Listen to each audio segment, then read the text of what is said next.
रसानां छन्दसामपि मङ्गलानां च कर्तारो वन्दे वाणी विनायको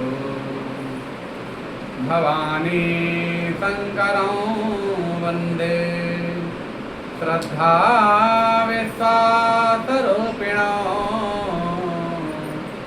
याभ्यां विना न पश्यन्ति सिद्धान्तस्तमीश्वरं वन्दे बोधमयं नित्यं गुरुं शङ्कररूपिणं यमाश्रितो हि वक्रोऽपि चन्द्रः सर्वत्र वन्दते सीतारामगुणग्राम पुण्यारण्यविहारिणो वन्दे विशुद्धविज्ञानो कवीश्वरकपीश्वरो उद्भवस्थितिसंहारकारिणी क्लेशहारिणी सर्वश्रेयस्करीं सीतां नतोऽहं रामवल्लभां यन्मायावसवर्ति विश्वमखिलं ब्रह्मादिदेवासुरा यत्तत्त्वादमृतैव भाति सकलं रज्जो यथा हिर्भ्रमा यत्पादप्लवमेकमेव हि भवां बोधेषु विरतावताम् वन्देऽहं तमसेतकारणपरं रामाख्यमीशं नारायणं नमस्कृत्यं नरं चैव नरोत्तमं देवीं सरस्वतीं व्यासं ततो जयमुदीरये। हरे कृष्ण कृष्ण कृष्ण हरे हरे हरे राम राम राम हरे हरे हरे कृष्ण कृष्ण कृष्ण हरे हरे हरे राम राम राम हरे हरे हरे कृष्ण कृष्ण कृष्ण हरे हरे हरे राम राम राम हरे हरे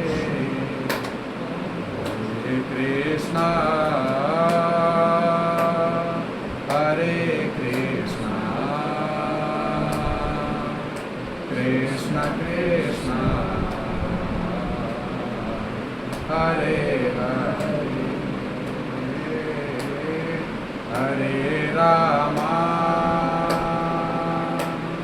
हरे राम राम राम हरे हरे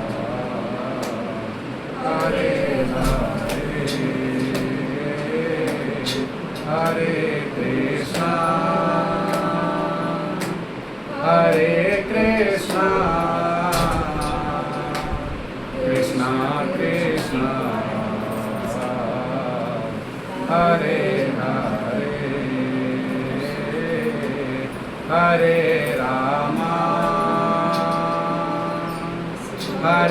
राम राम राम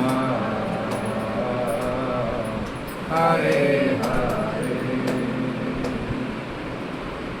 बोले श्री कृष्णचंद्र भगवान की जय, श्री सद्गुरुदेव महाराज की जय, श्री शंकर भगवान की जय, श्री राधारमण लाल की जय, श्री राधा दामोदर की जय, श्री राधा वल्लभ लाल की जय, श्री बांके बिहारी लाल की जय, श्री श्याम सुंदर भगवान की जय। श्री मदन मोहन सरकार की जय, श्री गोविंद देव की जय, श्री युगल सरकार की जय, श्री गोपीनाथ की जय। जय जय श्री राधे निताई गौर हरि बोल। परम पावन परम भागवत पुराण पुरुषोत्तम वैकुंठनाथ गोलोकनाथ राधा रमन जी के अनुकंपा से हमें जीवन का यह सर्वोत्कृष्ट फल भगवत सत्संग ठाकुर जी की कृपा से प्राप्त हो रहा है। तो इस भगवत चर्चा में या तो आप प्रश्न करें या हम प्रश्न करें, कोई सत्संग का कोई भी चर्चा जो भगवत से संबंधित हो और सबके लिए ज्ञान प्राप्त हो।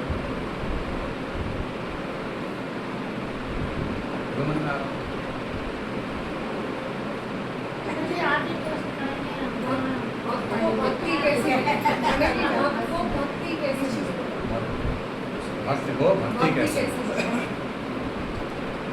और एक प्रश्न मेरे मन में आ रहा है,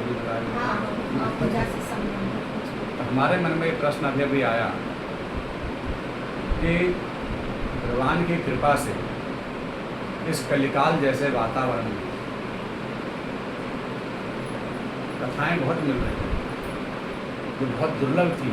भगवान का सत्संग कथा भगवान ने बहुत सुलभ करा। जितने भी काम दुर्लभ थे भगवत प्राप्ति के, वो सब के सब सुलभ हो गए। अगर आप देखें तो सबसे दुर्लभ तो सत्संग ही था। तो घर बैठे बिठाए टीवी पे, मोबाइल पे, ऑनलाइन पे, कैसे भी सोच, जब भगवान ने सुलभ कर दिया। साधना बहुत सुलभ कर ली, योगा कराने वाले बहुत सारे लोग मिल जाते हैं, सब बहुत दुर्लभ। धाम भी बहुत सुलभ हो गए, रोड नई नई सड़कें बन रही हैं, नए नए विस्तार हो रहे हैं, रोपवे बन रहे हैं, तो सुलभता धाम की भी बहुत ज़्यादा हो गई। पहले की अपेक्षा जो बड़े दुर्गम स्थान थे, बड़ी कठिनता से यात्रा की जाती थी। यात्रा का मतलब ये होता था जो कष्टदायक है। यात्रा का जो हम अगर शाब्दिक अर्थ देखेंगे तो या माने जो, त्रा माने त्राण, जो कष्टदायक है वही यात्रा है। यात्रा का अर्थ ही सरल नहीं है, तो वो बहुत सरल हो गया, बहुत सुगम हो गया। भगवान धाम भी आ गए, भगवान ऊपर से नीचे भी उतर गए, और भगवत भक्तों के भी भगवान ने, क्योंकि भक्त ही भगवान है, तो भक्त भी भगवान की कृपा से इस कलिकाल में बहुतायत हुए। कोई कहे कि भगवान के 4 अवतार हुए, कब? सतयुग में। कितने अवतार हुए? मुख्य रूप से कौन कौन से अवतार हुए? तो सतयुग में भगवान के 4 अवतार मुख्य हुए। मत्स्य अवतार, कूर्म अवतार, नरसिंह अवतार और वराह अवतार। ये 4 अवतार सतयुग में हुए। और त्रेता में भगवान ने 3 अवतार लिए। पहला वामन अवतार, फिर परशुराम अवतार, फिर राम अवतार, और द्वापर में 1 अवतार मुख्य, कृष्ण अवतार।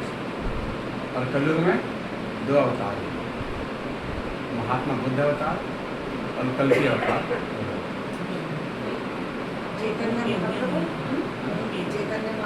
उनके 10 अवतार में गिनती नहीं, भगवान के अनंत अवतार हैं, हरि अनंत, लेकिन ये मुख्य 10 अवतार बताए गए। इसके अलावा 24 अवतार भी भगवान के बताए गए। तो इन 10 अवतारों के महिमा इतनी लिखी है कि इनका केवल नाम लेने मात्र से हमारे पातक समाप्त हो जाते हैं। श्री जयदेव कवि गोसाई जी ने तो 10 अवतार भगवान की स्तुति बड़ी सुंदर लिखी, और गरुड़ पुराण में तो इन 10 अवतार, 10 नामों को लेने की महिमा है। 10 अवतारों की कथा सुने। कब? बोले अगर अंतिम जीवन सुधारना चाहे तो,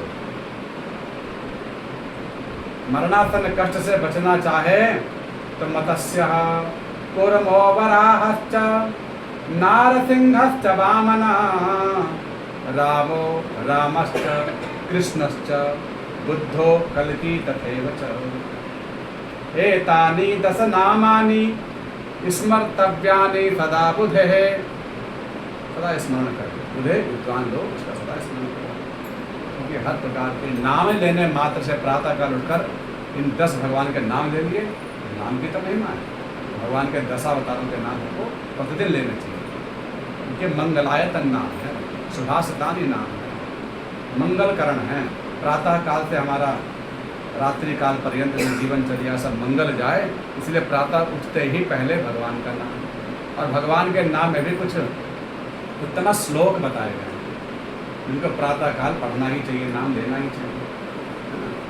तो आज वही चर्चा करें कि प्रातः की बेला में क्या चर्चा, ये भी जरूरी है, जो प्रेरणा ठाकुर जी कहते हैं। तो ये बढ़िया है कि 10 नाम लेने चाहिए। कौन कौन से साथ में बोलेंगे एक बार। मत्स्यः कूर्मो वराहश्च नारसिंह वामनः रामो रामश्च। राम क्योंकि यहाँ पर 2 नाम इसलिए आए क्योंकि परशुराम जी का भी नाम राम ही था। वो तो फरसा उठाते थे इसलिए नाम परशुराम पड़ा, अन्यथा उनका नाम राम ही था और ये भी राम ही थे, तो दोनों का नाम राम ही था। परशुराम नाम बाद में पड़ा था नहीं। रामो रामश्च कृष्णश्च कृष्ण बुद्धो कल्की तथैव च। 10 नामों की लेने की बड़ी भारी घटना। और क्या करें तो सबसे पहले जब हमारी आँख खुले, क्योंकि आँख खुलते ही क्या है बोले, वो आँख खुलने की बेला कौन सी होनी चाहिए? तो सबसे पहला काम है ये, सबसे पहला भाई जीवनचर्या हमारा 24 घंटे में तो सब कुछ है। भगवान ने प्रतिदिन के 24 घंटे में हमारा जन्म से मरण कर दिया है। जन्म से मरण पर्यंत सब क्रिया शैली इसलिए आ जाती है। आँख खुली तो मानो जन्म हो गया, आज का जन्म हो गया। रोज जन्म हो रहा है भगवान के कृपा से, ये नहीं कि एक ही बार, रोज जन्म होता है। और आँख बंद हो गई रात्रि में तो सब हो जाए, फिर दूसरे लोक में गए, इस लोक से हटकर अब दूसरे स्वर्ग लोक में जाए, कोई बैकुंठ में जाए, कोई नरक लोक में भी जाता है। सपने में अनेक प्रकार के लोग जाते हैं, देखें सपन अनेक प्रकार है, लेकिन जागा ही तब ही जीव जब जागा। लेकिन गोस्वामी जी कह रहे हैं जागा ही तब ही जीव जब जागा। लेकिन जगना तो रोज सब जग रहे हैं, लेकिन जगना तो किसी एक ही दिन होगा। तब तक हम सो ही रहे हैं। किसमें सो रहे हैं? मोह निशा सब सो वनिहारा। मोह रूपी रात्रि में सब सोए हुए हैं। अभी हम लोग जगे नहीं हैं, अभी हम सोए हुए हैं। मोह निशा सब सो वनिहारा, देखई सपन अनेक प्रकार। और इसमें हम रोज कल्पनाओं के समुद्र बांध रहे हैं, ये होगा वो होगा, ये करेंगे वो करेंगे, कल का ये काम है, परसों का वो काम है। रोज सपना देख रहे हैं, जगते जगते भी देख रहे हैं और सपने में भी सपना देख रहे हैं। तो सपना ही देखना है, लेकिन भगवान ही जानते हैं किसकी इच्छा पूरी होगी, किसकी इच्छा पूरी नहीं होगी, कौन सा सपना सच होगा, कौन सा सपना नहीं होगा। सपना देखना हमारे बस में। लेकिन जागा ही तब ही जीव जब जागा। लेकिन जब ही उसे जागना समझो, जागृत में जब ही समझो। कब? जब सब विषय विलास विरागा। जब इस विषय विलासता को त्याग करके भगवान के मार्ग पर लग जाए कि मुझे करना क्या है, ये जीवन कितना दुर्लभ है, इसकी दुर्लभता समझकर हर क्षण को सार्थक बनाए। टाइम मिला है 10 मिनट का तो चलो कुछ नाम ही ले लें, 10 मिनट का टाइम मिला चलो कुछ कथा ही पढ़ लें, 10 मिनट का टाइम मिला चलो सत्संग के लिए वहाँ चले जाएँ, कुछ नहीं। वही काम करना है जिससे हमारा किसी के लिए धर्मार्थ हो जाए, परमार्थ हो जाए, किसी का भला हो जाए, ये सोचें। क्योंकि 3 ही प्रकार के सोच सबके पास है। अगर आदमी सोचता भी है तो मन में 3 ही प्रकार के सोच रहती है। चिंतन, ये जो बताए ना गण 3 प्रकार के, तो 3 प्रकार के गण जो देवता मनुष्य और राक्षस गणों की प्रवृत्ति एक दिन कथा में हुई, लेकिन उसी के अंतर्गत सोचने वाली प्रवृत्ति क्या है? बोले देवत्व सोच, और एक मनुष्य की सोच, और एक राक्षसी सोच। सोच भी 3 प्रकार की, सतोगुणी, रजोगुणी, तमोगुणी। तो तमोगुणी सोच क्या है?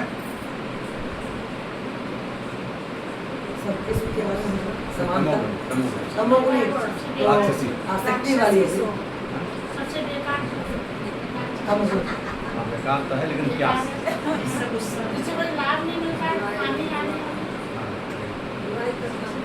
थोड़ा और ऊपर। संसारी मोह माया। राक्षसी गुण का मतलब यह है कि दूसरों, हाँ, तमोगुण मतलब राक्षस,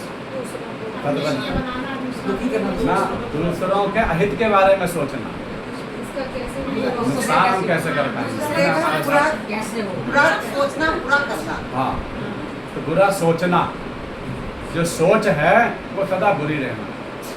अब वो आएगा तो उसे देख लूँगा, उसके साथ मैं ऐसा करूँगा, तो उसकी ऐसी प्लानिंग करता हूँ, है ना। उसने साथ मेरे साथ बहुत ऐसा काम खराब कर दिया, उसने साथ मेरे साथ ऐसा किया, वैसा किया, अब मैं उसके साथ ऐसा करूँगा, आने दो, सोचते हैं। और बुरा करते भी हैं, लेकिन सोचने वाली प्रवृत्ति अगर मन में आ भी गई ना ये सोच, तो समझ लो कि उस वक्त हम राक्षसी प्रवृत्ति के हो गए। जब हमारे मन में धारणा चले, ना चाहते हुए भी मन में चले, कभी ऐसा हो जाए कि हम बोले नहीं, करें भी नहीं, बस मन में आकर मन में ही रह गए, कभी गलत नहीं। भगवान ने बहुत कृपा करी है कलयुग में। कलयुग में क्या कृपा की है कि मानस पुण्य हो ही नहीं पापा, कलयुग एक पुनीत प्रतापा। कि कलयुग में केवल ये छूट मिली है कि मानसिक पाप तो नहीं लगेंगे और मानसिक पुण्य लग जाएंगे। मन से अच्छे काम को तो मिलेगा और मन से बुरे काम का फल नहीं मिलेगा। ये कलयुग के लिए ही है केवल, ये कलयुग के लिए। अगर ये छूट नहीं मिली होती, इसलिए मन से बात ज्यादा करते हैं लोग। अगर ये छूट नहीं मिली होती तो मैं समझता हूँ निस्तार होना ही असंभव, असंभव हो जाता। फिर किसी का निस्तार होने वाला कोई दिखता नहीं, क्योंकि हाथ से क्रिया में नहीं बच पा रहा है, वाणी से नहीं बच पा रहा है, जबान फिसल जा रही है, फिर मन ना फिसले, ऐसा संभव नहीं। यहाँ मन में न जाने कितने उटपटांग विचार आते हैं। तो भगवान से प्रार्थना करते हैं, नाथ बचाओ, मन में कोई बुरे विचार मत लाओ, बुरे ऐसा। फिर कहता चला प्रभु मन में जितना लाना है ना, क्योंकि प्रारब्ध तो भोगना तो पड़ेगा, और तीनों जगह भोगना पड़ता है। ऐसा नहीं केवल शरीर पर ही क्रिया प्रारब्ध का फल मिलता है। प्रारब्ध इतना बलवान है कि अगर मन से किसी के पाप किए हैं ना, तो मन पर ही अटैक करेगा। हाँ, मानसिक दुख भी तो होते हैं, मन की व्यथा कम है, बोले शरीर के दुख की पीड़ा तो कुछ नहीं है, लेकिन मन में डिप्रेशन कहाँ होता है, मन में ही तो होता है। क्या कहने से मतलब कि खत्म हो जाते हैं मन के पास, ऐसे सोचते हैं क्या कहने तो से। पहले समझो कि है क्या आप, पहले इसकी चर्चा हो जाए। ऐसे कोई किसी के बारे में सोचते कि मैं ये करूँ वो करूँ, आप बता रहे। तो ये जो हम लोग किसी के प्रति गलत सोचना, लेकिन ये सोचने में भी 2 प्रकार की प्रवृत्तियाँ होती हैं जो हमने अनुभव किया है। एक तो होता है कि न चाहते हुए भी, चाहते नहीं हम कि भाई कोई गलत विचार आए, कोई हम भगवान की पूजा कर रहे हैं, प्रार्थना कर रहे हैं, अच्छे काम कर रहे हैं, अच्छे विचार आए, हम दिन रात प्रार्थना भी करते हैं, फिर भी आ जाते हैं। और एक होता है कि हम चाहते हैं, है ना, दोनों बातें होती हैं। एक होता है कि ये बातें तीनों जगह लागू होती हैं, ये बात तीनों जगह लागू होती है। वाणी से भी कभी कभी ना चाहते हुए किसी का शब्द निकल जाता है, ना चाहते हुए कुछ बोल दिया जाता है, फिर बाद में हम उसको पछतावा करते हैं, अरे भाई हमसे क्यों निकल गया, मैं तो चाह नहीं रहा था बोलना। ये आवेश में आकर के, उद्वेग में आकर के, हाँ, लेकिन कभी कभी ऐसा हो जाता है कि वाणी पर सोचे बिना भी आ जाता है। ऐसे कई प्रसंगों में भी, पुराणों के अंदर प्रसंग भी आए हैं, मुंह से निकल जाता है। खत्म कैसे हो जाए? नारद जी को मतलब बोलते हैं मन में कुछ नहीं है, मुंह से बोल रहे हैं मन में है, मन में कुछ है आपके। पहले बता रहे क्यों हो मैं मान ही सकती बात कि मन में नहीं है, लास्ट आएगा खत्म होने का। हाँ, तो सिंपल ही मतलब जब मन पहले में होगा तो पहले व्याख्या समझ लें ना अच्छे से, तब वो चीज़ जब समझ में आ जाती है तब उसको ख़त्म करना भी बहुत सरल हो जाता है। लेकिन बात पूरी पहले समझ लें। तो देखो ये वाणी से भी कभी कभी हो जाता है, कभी कभी हम संत महात्माओं के प्रति जब शब्द निकल जाता है, उमा जी के भी निकल जाता, हम जिस गिनती में नारद जी के प्रति बाद में कह रही है हाँ गलती हुई। कभी कभी ऋषि मुनि संत महात्मा भक्तों के द्वारा भी भगवान के प्रति निकल जाता है, भगवान को बोल देते हैं। नारद जी ने बोल दिया नारायण भगवान को, अरे परम स्वतंत्र में सिर पर कोई, जो जय भाव करें तो सोई। हमारे सिर के ऊपर कोई है तो है नहीं, ऊपर तुम्हारे कोई नहीं, जो तुम्हारा मन कर रहा है, जैसे बंदर बना रहे हो मुझे, तुम कुछ बना दे रहे हो हैं, तो तुम्हारे ऊपर कोई है नहीं ना बोलने करने वाला, अनुशासन नहीं है किसी का। अब हम सब अधीन है तुम्हारे, तो इसलिए कठपुतली की तरह नचा रहे हो हमें जैसे तुम्हारा मन कर रहा है ना। और हम सब ही नचावत राम गोसाई, तुम राम जी सबको नचा रहे हो, हम नाच रहे हैं, लेकिन कठपुतली है, आपके ऊपर कोई नहीं है। तो ये सब कहा, फिर श्राप भी दे दिया। फिर माया जब भगवान ने हरण की तब वो कहा रहे गलती हो गई, आपके प्रति असर नहीं चाहता था मैं, बिल्कुल नहीं चाहता, क्योंकि मैं परम वैष्णव परम भागवत, आपके प्रति हम क्या, आपके बल्कि जो कष्टों को भी हम अपने ऊपर सिर पर लेने वाले हैं, लेकिन हमने ऐसा बोल दिया। और ऐसा कई भक्तों के साथ हो जाता है। और ये बात क्रिया में भी हो जाती है, वाणी से भी हो जाती है, क्रिया से भी हो जाती है। दरवाजा बंद करना चाह रहे हैं अच्छे के लिए, लेकिन किसी की उंगली आ गई, किसी का पैर आ गया, दवाई हम मल रहे हैं अच्छे के लिए, रिएक्शन कर गए, काम अच्छा ही करने जा रहे हैं भले का ही, लेकिन बुराई हो जाता है हमारे हाथ से। हम तो जो अच्छा काम करें वही हो जाता है, पर ये बुराई हो जाती है। ये कुछ ना कुछ ऊर्जा का साथ रहता है। हाँ, वही कहना चाह रहा हूँ कि तीनों क्रियाओं में भी ऐसा होता है, क्योंकि तीनों क्रियाओं में एक तो होता है कि हम चाहते हैं, और एक होता है ना चाहते भी ये सब क्रियाएं हो जाती हैं। वाणी से भी हो जाती है, और शरीर से भी हो जाती है, और मन से भी हो जाती है। तीनों से क्रियाएं हो जाती हैं, पाप बन जाता है। तो क्या वो पाप लगेंगे?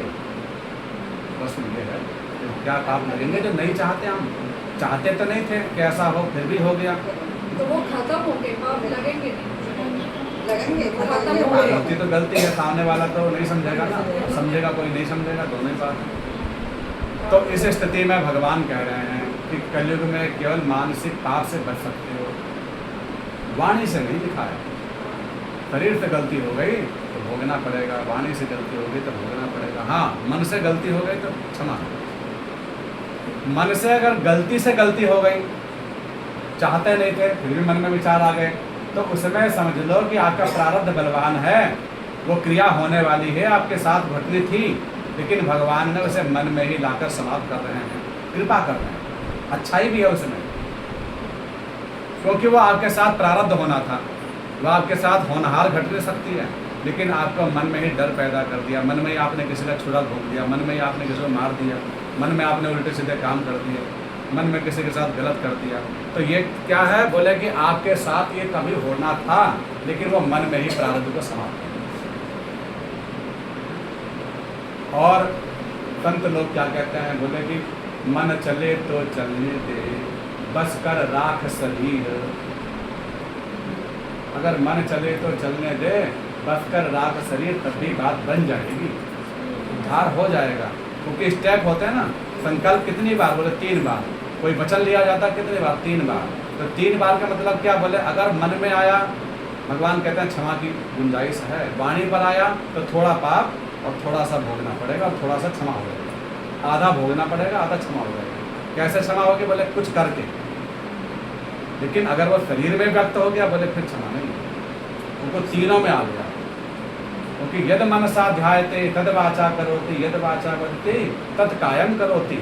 जो मन में चला है वही तुम्हारी वाणी पर आएगा, और जो वाणी से बोला है वही तुम्हारे क्रिया करोगे। तो इसका मतलब है कि हमने मन में पहले सोचा और फिर वाणी से किया, और फिर हमने शरीर से जानबूझकर किया, तो वो तो फिर भोगना ही पड़ेगा। वो तो आगे के लिए तुमने न्यायकर्म बना ही दिया। पर ये सब अगर गलती से हो गए, तो बोले अगर गलती से हो गए तो भगवान गलती से तुम्हें क्षमा कर देंगे। ये तो माफी मांगे, उससे नहीं कर पड़ेगा, मतलब गलती के माफी मांगे। हाँ, गलती से ही तो क्षमा है। लगे सत्य वचन हो तो, हाँ? अगर लगे सत्य हो तो, दिख रहा हो हमें कुछ है, सत्य, अब फिर भी किसी को वही तो लग जाए हाँ, ऐसा। हाँ, अच्छा, तो इसमें तो फिर दोष भी लगेगा, हाँ, दोष भी लगेगा, नहीं लगेगा, क्योंकि हम अपने दृष्टिकोण से सही चल रहे हैं। है ना? भाई मैं अपने नज़र में जो गलत दिख रहा है उसके लिए मैं उसका प्रयोग करूं। अब वो किसी के लिए गलत हो सकता है, किसी के लिए सही हो सकता है, क्योंकि हर आदमी अपने अपने नज़रिए से सोचता है। स्वार्थी व्यक्ति और एक निस्वार्थी व्यक्ति उस स्वार्थी को कहे कि तुम गलत कर रहे हो, तो निस्वार्थी को ही तो लग रहा है कि वो गलत कर रहा है, तो लेकिन उसका स्वार्थ का पर्दा आ जाने से उसकी नज़र में वो सही है, तो कहेगा नहीं हम नहीं मानते तुम्हारी बात। जैसे बुद्धे ने हमको खा लिया, अगले दिन उसे भूख लगेगी तो फिर हम अगले दिन उसे खाना देंगे, इसने तो मुझे खा लिया तो मैं तो खाना नहीं दूंगा, भूखे मर जाएंगे, तो उसे अगले दिन खाना खिलाएं।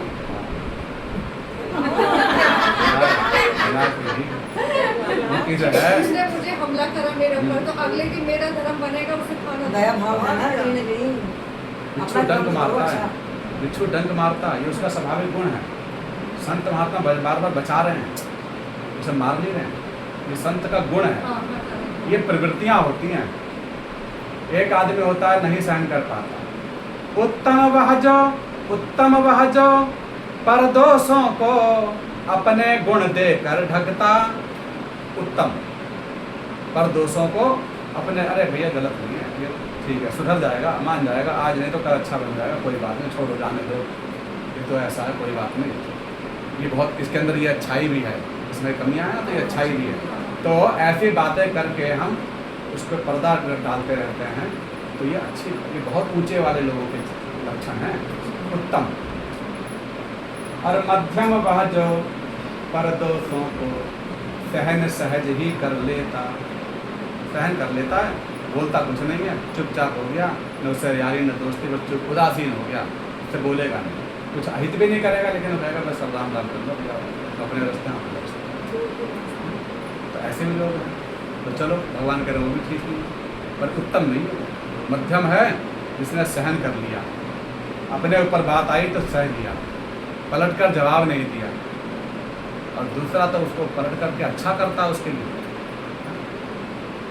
मध्यम वह जो पर दोषों को सहन सहज ही कर लेता, अधम मनुज जो पर दोषों को सहन नहीं है कर पाता।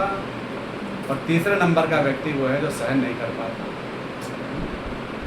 बोल देता है, गलत बात सहन नहीं होती, नहीं गलत बात नहीं, केवल अपने ऊपर जो प्रतिकार है, अपने ऊपर जो उसने हमारे प्रति ही केवल किया गलती, उस पर, क्योंकि गलत तो सबके लिए हो सकता है, और जो सबके लिए गलत है उस गलत को बोलने में दोष नहीं है, वो परहितता भी हो सकती है।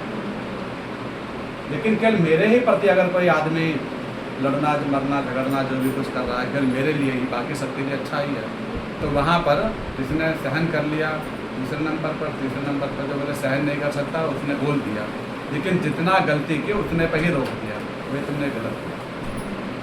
और चौथे नंबर पे, और सबसे नीच मनुज जो पर दोषों को गढ़ा गढ़ा कर है गाता। बोले गलती तो एक ही करी थी, उसमें 4 और जोड़ दिया, राई का पहाड़ बना दिया, 4 और जोड़ दी कि नहीं उसने ऐसा भी किया वैसा भी किया, तो वो समझ लो कि और गिरा हुआ। तो भैया परदोष जो है, पर निंदा जो है, ये कीचड़ के समान है। पहले बात तो ये है कि हम कीचड़ में चाहे उसे हाथ लगाओ, गला फेंको, कैसे भी करोगे ना, कीचड़ है उसका नाम, तो छींट अपने पर भी आएगी, नुकसान अपने पर भी देगा, पर निंदा करने से भी बचना चाहिए और उससे तो दूर ही रहो। ऐसे लोगों को जो पता चल जाए तो रहो, कुसंगति से जाओ, जहाँ सही जगह बैठ जाओ बैठ जाओ। हमने क्या है कि ये टाइम का खाली मिला तो कथा ही कर लो, भगवान का नाम लो, और कुछ तो बच गए, अन्यथा कहीं और बैठ जाते, फिर डर लगता है माया का। तो इसलिए समय जितना हो जाए सदुपयोग करो, क्योंकि समय ऐसा है जो आपके साथ हर घड़ी हर पल हर क्षण चल रहा है। आपकी इंद्रियों की प्रवृत्तियाँ भगवान ने सहज ऐसी बनाई है कि किए बिना कुछ रह नहीं सकती। मन को आप कहो मैं खाली कर लूँ और टाइम मिला, खाली खाली नहीं हो सकता, कि भरा है और भरेगा। इसमें आप अगर ये अच्छा वाला पार्ट नहीं सोचेंगे तो इसमें बुराई ही आनी है, पर 2 में से को कुछ नहीं आएगा ऐसा संभव ही नहीं है, एक तो आएगा। भरना इसका स्वभाव है, इस मन में कुछ ना कुछ तो चलेगा ही, या अच्छा ही चलेगा बुराई चलेगा। पर कहो कुछ नहीं चल रहा है, मेरा मन इस वक्त बिल्कुल खाली है, बोले वो क्षण तो कदाचित ही कभी किसी के दुल्ले के ऐसा हो ही नहीं सकता।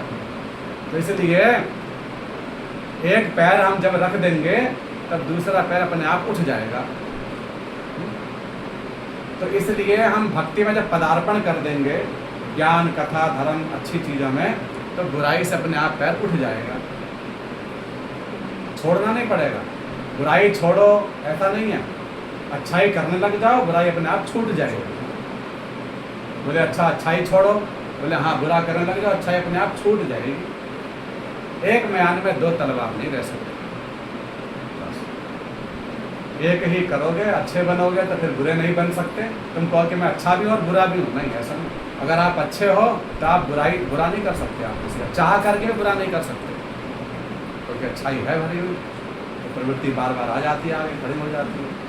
और किसी के अंदर बुराई है तो वो चाह करके भी अच्छा काम नहीं कर सकता। चाहे तीर्थ में भी चला जाए तो वहाँ भी जा करके वो लोग ऐसे ही देखे जाते हैं, तो डांटते डपटते रहते हैं, गाली गलौज करते रहते हैं, अवगुण निकालते रहते हैं, वहाँ ही बुराई करते रहते हैं, ऐसा कैसे वैसा कैसे, हलवाई से, काम करने वाले से, मजदूरी वाले से, सब लड़न कर जाते हैं। जिसकी दुकान पे जैसा सामान, तो जिस पे जो है वो हर जगह रहेगा, वो ऐसा नहीं है कहीं जाके बदल जाएगा। हाँ बदल भी जाता है, उस संग को पा करके आदमी बदलते भी लेके हैं, लेकिन वो कौन थे? बोले जो कच्चा घड़ा है, जिसमें थोड़ी सी बुराई आई, पूरी नहीं भरी है, तो वह आदमी बदलते भी रहते हैं। अच्छे लोगों के पास जाके अच्छे बन जाते हैं, बुरे लोग मिलते हैं फिर बुरे बन जाते हैं।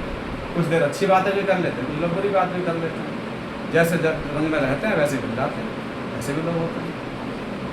और कुछ लोग ऐसे भी होते हैं कि वो ऐसी जगह पसंद ही नहीं करते, वहाँ उनको उल्टी आने लग जाती है। कुछ ऐसे द्रव्य पदार्थों को देख करके आदमी को उल्टी आने लग जाती है, और कुछ पदार्थों को देख करके कुछ आदमी अब असर ही नहीं पड़ता, जब अच्छे में रहते बुरे में। मैंने हर प्रवृत्ति के भगवान ने लोग बना रखे हैं। कह रहे म उत्तम प्रकृति का कर सकत कुसंग, चंदन विष व्यापत नहीं लपटे रहे भुजंग। चंदन को इतने सारे विषैले सांप लिपटे रहते हैं, चंदन पर ही सर्प रहते हैं। चंदन की ठंडक के कारण विष जो होता है गर्म होता है, इसलिए विष की कटुता के कारण उस जो सर्प है योनि, उसमें हमेशा गर्माहट रहती है, बेचैनी रहती है। उसका ये स्वाभाविक तपन है, क्योंकि विष जो होती है उसकी तासीर गर्म होती है, उसमें ठंडक नहीं आ सकती। तो विष की कटुता उसके अंदर भरी हुई है। कैसा भगवान ने जीवों की रचना की है, विलक्षण। जो विषाक्त है उसके शरीर में विष ही विष भरा है, रंग विष से भरा हुआ है, लेकिन उसके रक्त में मिठास होती है। देखिए पढ़ा सामने, तो मैंने कहा वही विलक्षण सृष्टि बनाई भगवान ने। सांप जो है उसका खून बड़ा मीठा होता है, इतना मीठा होता है। तो उन्होंने एक उसमें लिखा था कि सांप को अगर कहीं से भी कट गया अंग, तो चींटियाँ उसे लपेट लेती हैं, चींटी आ जाती है। मैंने जरा सा भी अगर उसका अंग कट गया उस पर चींटी आ जाएंगी, बहुत सारी चींटी आ जाएंगी, तो चींटियाँ उसे मार देती हैं, आती रहती हैं। कि कितनी कष्टकाय मृत्यु है इसमें। कष्टकाय मृत्यु माने जिसके शरीर में विष ही विष भरा है। ये शिक्षाएं हैं, ये सारा संसार शिक्षा देने के लिए तो मिला है, जिसके शरीर में कटुता ही भरी पड़ी, वो चंदन उसे प्यारा है, वो ठंडक के कारण वहाँ पे जाके निकलता है पानी अनाज। और लेकिन उस चंदन पर उस विष का असर नहीं होता, और उस विषधर पे उस चंदन का भी असर नहीं होता। तो शीतलता हो गया उसका, किसी पर असर नहीं पड़ता, और दोनों साथ रहते हैं। बोले क्या शिक्षा मिल रही है? बोले साथ में रहते हैं, कुसंगी सत्संगी भी साथ में रह सकते हैं। हो सकता है घर में ही बैठ जाएं, हो सकता है कहीं भी मिल जाएं, बहुत समय तक रहना पड़े, किसी को थोड़ी देर रहना पड़े, किसी को ज़्यादा दिन काटने पड़ते हैं। तो कुसंगी सत्संगी भी घर में हो सकते हैं, घर में हो सकते हैं, चाहे बाहर वाले घर में हो सकते हैं, चाहे इधर वाले घर में हो सकते हैं। चाहे एक ही शरीर मिला, मैं अकेला ही वन में भ्रमण कर रहा हूँ, लेकिन मेरा ही मन अशांत हो सकता है। मेरे मन में ही अनेक प्रकार की विभत्सता और दुर्गुणता, कुरूरता, जितने भी दुर्गुण हैं दुर्विचार हैं, ये सब मेरे मन में आ सकते हैं, भले मैं ना करूँ, मन चलता रहेगा। तो गंदगी के बीच में भी अच्छाई आ सकती है, कीचड़ में भी कमल खिल सकता है, कुछ भी हो सकता है। ऐसे एक संत का वर्णन आता है, पंडित जगन्नाथ पंडित जी एक हुए हैं, उनकी कथा तो कभी सुनाते, फिर उनकी सुनाते। तो तात्पर्य यह है कि कुसंग भी सत्संग में, सत्संग कुसंग का मेल तो हो सकता है। और ये बात गोस्वामी जी भी कह रहे हैं, विधि बस सो जाना कुसंगत परहि।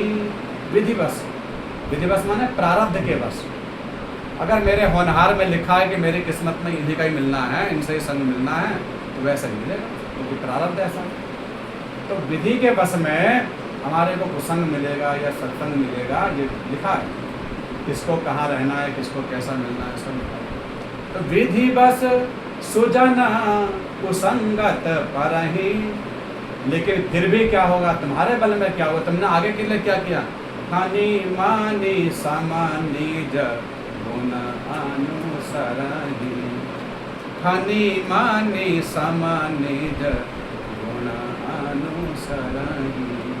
लेकिन एक फणी और मणि जैसे दोनों ही साथ में रहते हैं, फणी माने सर्प और उसकी मणि, दोनों ही साथ में रहते हैं और दोनों का काम अलग अलग है। एक विष को उतारने का काम करता है और एक विष चढ़ाने का काम करता है। एक विष देने का काम करता है और वही मणि वहाँ पर रगड़ दो तो उसके विष को उतारने का काम करता है। दोनों साथ में रहते हैं। तो फणी माणी सम, इसके जैसे निज गुण अनुसर, अपने अपने गुणों का ही पालन करेंगे दोनों। अगर दोनों पक्के हुए तो, और अगर जो भी कच्चा हुआ उसी कारण उस पर चढ़ जाएगा, या तो वो कुसंगी बन जाएगा या वो सत्संगी बन जाएगा, पक्का हुआ तो। लेकिन दोनों ही अगर पक्के हो गए तो फिर भैया कोई किसी का असर नहीं पड़ेगा, दोनों रहेंगे अपने अपने काम में रहेंगे, अपनी प्रवृत्ति नहीं छोड़ेंगे। तो कहा रहे उत्तम प्रकृति, तो उत्तम शब्द लिख दिया, प्रकृति नहीं, उत्तम प्रकृति। तो उत्तम प्रकृति वालों के लिए लिखा है कि का कर सकत कुसंग। वो कुसंग में भी चला जाए तो उसका कुसंग क्या करे। ऐसे ही जैसे सत्संगी पुरुष भी, कुसंगी पुरुष भी सत्संग में भी चला जाए तो क्या करेगा, कुछ नहीं करेगा। तो ये जब प्रवृत्ति है अगर उत्तम हो गई फिर तो कुछ नहीं हो सकता। अब पढ़ना हमारे प्रारब्ध के अनुसार चलेगा। तो अगर मन के ही द्वारा प्रारब्ध आया और मन में ही समाप्त हो जा रहा है और हमें ये पता भी चल रहा है कि भैया गलत है, तो समझ लो भगवान की बहुत बड़ी कृपा हो रही है। उसे कृपा समझो, उसके लिए दुखी नहीं होना चाहिए, विचलित नहीं होना चाहिए। प्रभु बस दिन रात एक बात प्रार्थना करते रहो, हे नाथ ये मन के विचार मेरे ऊपर ना जाए। अच्छा चलो प्रभु, एक बात अगर आपको लगे कि कहीं मन की तो मैं सुनता हूँ और किसी आपने बुरी वाली मन की सुन ली तो ऐसा करिए कि हमारे मन की सुनना ही बंद कर दीजिए। हाँ, भगवान से कहना चाहिए कि हमारे मन की सुनना ही बंद कर दीजिए। फिर क्या करें, बोले किसकी सुनो, बोले अपने मन की करिए, अपने मन की कीजिए, मेरे मन की तो सुनना ही मत, क्योंकि मैं अपने मन से बड़ा दुखी हो गया हूँ। तब भगवान पसंद होंगे, वाह इसको इतना विश्वास है मेरे पर। समर्पण इसी का नाम है, इसका समर्पण नाम नहीं है कि मैं मेरे मन के अनुसार चलना, मैं जैसा कह रहा हूँ वैसे करना, मेरे मन का ये काम करना। जब तक मेरे मन की करना तो इसका मतलब विश्वास भगवान पर नहीं है, समर्पण नहीं। जिस दिन ये शब्द आ जाए कि मेरे का, एक परम पूज्य महाराज नीलमणि दास भक्त हुए, वहाँ दमोह होता है ना मध्य प्रदेश में, तो दमोह के एक संत हैं, आदमी हैं।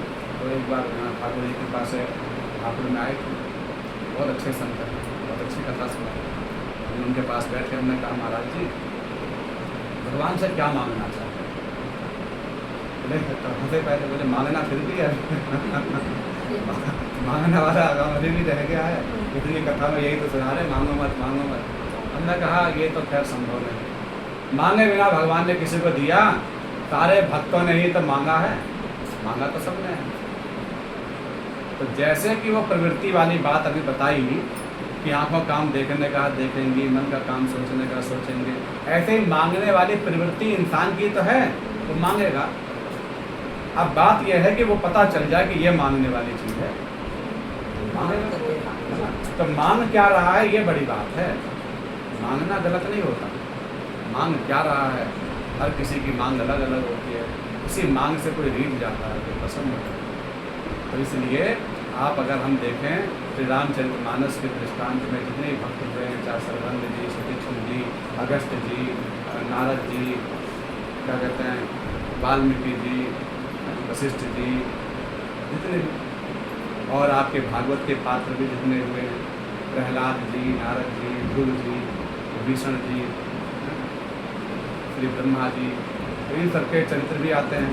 तो इन सब ने मांगा है, स्तुति करी, भगवान की प्रार्थना करी, और प्रार्थना में क्या करेंगे, कुछ मांगेंगे। तो सब ने अलग अलग मांगा, पर उनकी मांग में और हमारी मांग में क्या अंतर है बताओ। सारे मांगते हैं, हम अपने लिए मांगते हैं, स्वार्थी होते हैं, इस वेद को भी मिल जाए तो संसारिक चीजें मांगते हैं, सबसे अच्छा तो पितामह भीष्म की बात वो भक्ति मांगते हैं कि मेरे भगवान प्राण निकलने से पहले हाँ मांगते हैं, उद्धार मांगते हैं। तो मांग यही है, एक ने गोविंद को मांग लिया, एक ने गोविंद से मांग लिया, यही मांग है सब। गोविंद को मांगने का मतलब है भगवान की भक्ति, प्रेम, दयालुता, कृपालुता, परिहिता, सेवा, ये सब जो कार्य हैं इन सब के गोविंद से मिलाने वाले रास्ते, मार्ग है। तो ये सब भी मांग है, ये मांगनी चाहिए, क्योंकि हम मनुष्य ही रहेंगे, हम भगवान तो बन नहीं सकते। भगवान का काम देने का है तो देंगे ही। और वो जो सांसारिक चीज़ें हैं, व्यवहारिक चीज़ें हैं, एक जन्म की हैं, भौतिकवाद से जुड़ी हुई जितनी भी वस्तुएं हैं, नाशवान हैं, उनको नहीं मांगना चाहिए। तो सबने मांगा, क्या क्या मांगा, चलो किसी एक का वचन बताएं। आपने कहा ना, हाँ पितामह भीष्म। पितामह भीष्म जी ने। अच्छा। देखो हम लोग जितने बैठे हैं, अब हम सब बताएं कि एक एक भक्त ने मांगा क्या। किसी भक्त का नाम दे दो, किसी ने, हमें यही तो सीखना है। सारी कथा का सार यही है कि क्या मांगे। हनुमान जी ने भक्ति मांगी। हाँ, तो वो बताना, चौपाई बोलनी है, और मीराबाई ने बतानी है कि भक्ति कैसे मांगे। मीराबाई ने भी गोविंद को मांगा। हाँ, तो पितामह भीष्म जी ने क्या मांगा। पितामह भीष्म जी की बात सुनिए। पितामह भीष्म कह रहे हैं हाथ जोड़ करके, भगवान, पहले तो भगवान आए सामने, यही मांगा था कि आप आंखों के सामने रहना, मैं मांगा था। और कितने समय पश्चात प्राण निकले हैं तीर लगने के बाद? कल सैया पर पड़ने के कितने दिन बाद प्रयाण किया? 6 महीने पति अष्टपञ्चाशत् रात्र्या शयानाख्याधमे गतः। अष्टपञ्चाशत् रात्र्या, अष्टपञ्चाशत्, अष्टपञ्चाशत् मतलब अष्टपञ्चाशत् कहो, संस्कृत में, हिंदी में क्या कहेंगे? अष्टपञ्चाशत्, चत्वारिंशत् तो आता है, 67 आता है, 40। तो ऐसे अष्टपञ्चाशत् माने 58, अष्टपञ्चाशत्, 58 रात्रि के पश्चात भगवान का प्रयाण हुआ।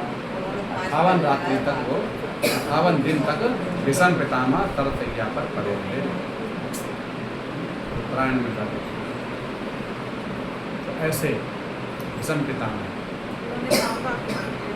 मांगा, कृष्णा त्वदीय पद पंकज पंजरान्ते अद्यैव मे विशतु मानस राजहंस। कृष्ण त्वदीय पद पंकज पंजरान्ते, हे कृष्ण, त्वदीय माने तुम्हारे, पद पंकज, अपने जो चरण कमल है वो पिंजरे के समान है। आपके चरण कमल रूपी पिंजरे में, चरण कमल रूपी पद पंकज पिंजरान्ते, पिंजर, पिंजरान्ते अद्यैव में विशत मानस राजहंस। अद्यैव, अद्यैव तत्काल ही, अभी, अद्य कहते हैं अभी, आज। अद्यैव इसी समय, विशत मानस राजहंस, इस मैंने राजहंस पक्षी की तरह अपने मन को बना रखा है। बहुत तप करके, भक्ति करके, प्यार करके, लाड़ लड़ा करके, जब तप इत्यादि सुकृत साधनों से अपने इस मन को मैंने, जो भागवत में लिख रहे हैं, कुमारी कन्या की तरह मैं आपको विवाहित कर रहा हूँ, आपको समर्पित कर रहा हूँ। इसी तरह यहाँ पर भाव है कि मैं अपने उस राजहंस पक्षी रूपी मन, क्योंकि मन ही पंछी है, थोड़ी जहाज पर पंछी फिर जहाज पर उड़ता रहता है, फिर आ जाता है घूम फिर कहाँ जाएगा। बोले इस राजहंस पक्षी को अपने पिंजरे की उपमा दी चरण कमलों। पिंजरा क्यों कहा? बोला पिंजरा इसलिए कि उसमें डाक आने के बाद तुरंत बंद कर लेना, अगर खुला रहा ना तो फिर उड़ के आ जाएगा ही। कितनी सोच ऊंची है, हर शब्द में कितने अर्थ छिपे होते हैं। यही भाव है, यही भक्ति में सीखनी है। इसलिए भगवान के चरण कमलों को पिंजरा कहा। पिंजरांते, अपने चरण कमल रूपी पिंजरे में मेरे इस राजहंस रूपी पक्षी को विशत प्रवेश करने दो और तुरंत बंद कर देना, रोक कर देना, निकलने मत देना। अद्यैव में विशत मानस राजहंस, इस मन रूपी राजहंस पक्षी को कैद कर दीजिए। क्यों? क्योंकि प्राण प्रयाण समय कफवात पित्ते, प्राण प्रयाण समय, जब प्राण के प्रयाण का समय आता है ना, बड़ा कष्ट समय होता है। उस वक्त सारी इंद्रियां विचलित हो जाती हैं, भागने लगती हैं, इधर दौड़ने लगती हैं, कहीं शांति मिल जाए, कहीं दर्द से छुटकारा मिल जाए, कहीं तो इसको छुटकारा मिले। वो दर्द बड़ा बेचैनित कर देता है, व्याकुल कर देता है, चित्त को व्यग्र कर देता है, आंखें फट जाती हैं, कानों से खून आ जाते हैं, सारी की सारी शरीर की इंद्रियां व्याकुल होकर के विरह के मारे छटपटाने लग जाती हैं। तो ऐसी अवस्था में, ऐसे समय में जहाँ पर बिच्छू डंक मारते हो, ऐसी पीड़ा होती है। प्राण प्रयाण समय कफवात पित्त, कफवात पित्त जो नाड़ियाँ हैं वो अवरुद्ध हो जाती हैं, काम करना बंद कर देते हैं, और ये कंठ जो है अवरुद्ध हो जाता है, बोल नहीं पाएगा, नाम नहीं निकल पाएगा, जबान से शब्द भी नहीं निकल पाएगा, जबान भी काम करना बंद कर देगी, कंठ भी सूख जाएगा। तो ऐसे में प्राण प्रयाण समय कफवात पित्ते कंठावरोधन विधो, कंठ अवरुद्ध हो जाएगा। स्मरणम कुतस्ते, मैं आपका स्मरण कैसे कर पाऊंगा? स्मरणम कुतस्ते, आपका स्मरण नहीं हो पाएगा। इसलिए आज ही अभी मेरे इस मन रूपी राजहंस पक्षी को अपने चरण कमल में बंद कर, ये मानना, यही मानना। जैसे पंडित जी कुंती ना भगवान का कुंती ना मांगे कि भगवान से डूबता, क्या मान लीजिए अगर मैं डूबता ना होंगे तो मैं आपको याद करूँगा, गरीबी तो मान लीजिए कुंती ना उनकी सुनो, यही भक्तों की कथा तो सुनने सुनानी है। उन भक्तों का आपकी कृपा से चरित्र या स्मरण आ जाता है, स्मरण आ जाता है, वही प्रसन्नता है। और हे नाथ, हमें भी कृपा करके ऐसी भक्ति दें, जैसे उन सबको बड़ा त्याग किया उन लोगों ने, हम जैसे बस खाए पिए घूमने वाले तो तब किया। तो कुंती माता जी क्या कह रहे हैं? विपदः सन्तु न सत्सत् तत्र तत्र जगद्गुरो भवतो दर्शनं यत्सात् अपुनर्भव दर्शनम्। विपदः सन्तु न सत्सत्, हे नाथ, विपदः सन्तु न सत्सत्, विपदः विपत्तियाँ दीजिए, विपदः शाश्वत शाश्वत विपत्तियाँ दीजिए, बड़ी भारी भारी वाली, छोटी मोटी नहीं, शाश्वत रहने वाली दीजिए, क्षण भंगुर वाली नहीं दीजिए, थोड़े समय वाली विपत्ति नहीं दीजिए। जितनी देर विपत्ति उतनी देर तक आप, इसलिए आप ज़्यादा देर वाली विपत्ति दीजिए, शाश्वत शाश्वत। विपदः सन्तु न सत्सत्, संतु मन हो, तत्र तत्र जगत गुरु, क्योंकि जहाँ जहाँ ये वहीं वहीं आप जगत गुरु। जहाँ जहाँ विपत्ति आएगी तो धीर परे तब भक्त पुकारे, भीड़ पड़ती है तभी भक्त को पुकारता है, आवाज़ देता है आपको। जब दर्द होता है तब चिल्लाता है, दर्द खत्म हो जाता है चिल्लाना बंद कर देता है, फिर अपने दुनिया वालों को पुकारने लग जाता है। जब दुनिया वाले छोड़ने लग जाते हैं तो भगवान को पुकारने लग जाता है। तो कभी उधर कभी इधर। संपत में पूछत नहीं कोई, स्वामी ये कहे आस तुम्हारी, चालीसा में दुख का है कि तो इसलिए तो विपत्ति मांगी हैं, तब जगत को भवतो दर्शनम यत्सात्, क्योंकि इसके द्वारा आपके दर्शन होंगे। क्योंकि कुंती जी कह रही है मैंने ये निश्चय जान लिया है कि हमारे इन पांडवों पर, मेरे इन बच्चों पर जब जब विपत्तियाँ आई, कष्ट आई, विपदा आई, तब तब आप आए, उनको बचाया, सारी विपत्तियों में आपने ही रक्षा करी है, हर समय आप साथ रहे, विपत्ति पड़ी तब आप आए। तो आपका दर्शन, आपका जो दर्शन है यही सबको सुख देने वाला है। आपके दर्शन मात्र से ही सारी पीड़ा समाप्त हो जाती है, सारा मन का, वाणी का, शरीर का सब बेचैनी खत्म हो जाती है। इसलिए आपका दर्शन मिलता रहेगा। तो ये विपत्तियाँ भी बलिधार हैं, माने इन विपत्तियों पर भी हम झेलने को तैयार हैं। वो तो दर्शनम मिलता आप पुनर्भव दर्शनम, आपका दर्शन कभी बंद ना हो, ऐसी कृपा कीजिए। तो ऐसा कहा। लेकिन विपदा का संत महात्मा लोग ऐसा भी अर्थ करते हैं कि विपदा का मतलब विपत्ति तो है ही, लेकिन दूसरा अर्थ यह है विशिष्ट पदा नाम विपदा। वि माने विशिष्ट, विसर्ग है विशिष्ट, और पद माने चरण, पद माने पैर। विशिष्ट पद किसके हैं? भगवान गोविंद के ही। विशेष पद तो भगवान के ही होंगे, बाकी सबके तो सामान्य पद हैं। तो इसलिए विपदा संतु, आपके चरण कमल सदा हमारे साथ रहें। विपत्ति नहीं मांगी, हमें संत कह रहे हैं विशिष्ट पद विपदा माने विशिष्ट पद सदा हमारे साथ रहें। आपके चरण कमलों में सदा हमारी मति रहे, आपके चरण कमल सदा हमारे साथ रहें। क्योंकि अगर ये चरण कमल जब रहेंगे तो हमें फिर अन्य किसी का और निहोरा नहीं करना पड़ेगा। देखना भी अर्थ किया, ये भी अच्छा अर्थ है। तो ऐसा हमें भी कहना चाहिए कि प्रभु विपत्ति तो नहीं मांग सकते, वो हम इतने लायक नहीं है ना, हाँ, झेलने की सामर्थ्य नहीं है, और खासकर हमें तो बिल्कुल नहीं है। हम तो कहते हैं प्रभु हमें आनंद दीजिए, सुख दीजिए, अपने चरणों का आश्रय दीजिए। दुख तो बहुत दिन देख लिए मेरा, में कितने जन्मों से दुखी दुख देखते आ रहे हैं। तो इसलिए विपत्ति अब नहीं चाहिए, विपत्ति वाली शक्ति तो आप नहीं देंगे। सुना भी था, एक ब्राह्मण को ऐसे मतलब बहुत परेशान रहता था। भगवान से वो ठाकुर जी बोले कि तू इतना क्यों परेशान रहता है, कि आपने मुझे दुखी दिया है। ये कह रहे कि अगर आप मुझे दुख दो तो आप मेरे साथ रहना। ठीक है, शक्ति दे। हाँ, तो अगर ठीक है। तो वो एक मिट्टी के रास्ते, वहाँ पर रास्ते चलता है, तो वो खुद भी चलता है, ठाकुर जी के चरण दो साथ बनते हैं। तो ये मत सोच के तू अकेला, मैं भी तेरे साथ हूँ। एक दिन बहुत ज़्यादा विपत्ति आ जाती है, बहुत ज़्यादा, फिर वो अकेला होता है, पर ठाकुर जी के पैर नहीं दिखाई देते। तो ये कहते हैं कि आज अब देखो वो परेशान होते हैं, कहता है आपने तो मुझे छोड़ दिया, आपने बोला कि मैं आपके साथ में रहूँगा।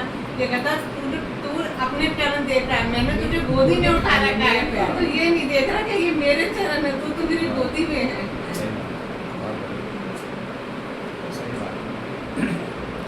भगवान को यही मानना चाहिए।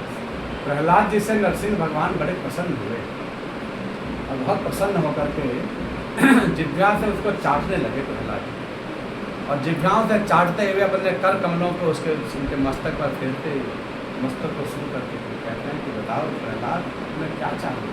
तुमने बड़ी सुंदर स्तुति की है, बड़ी सुंदर प्रार्थना की है, मैं प्रसन्न हो गया। बोले बस प्रभु यही आपका माया जाल है, यही आपकी माया को फेंक रहे हैं आप।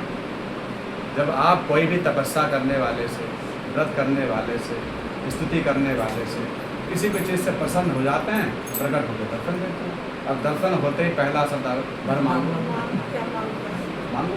तो बस ये मांगने वाली बात कहकर और वो प्रलोभन में आ जाता है, वही इधर उधर की बातें मांग, तो वो उसको लुभा देते हैं, आप उससे अपने भक्ति को बचा लेते हैं।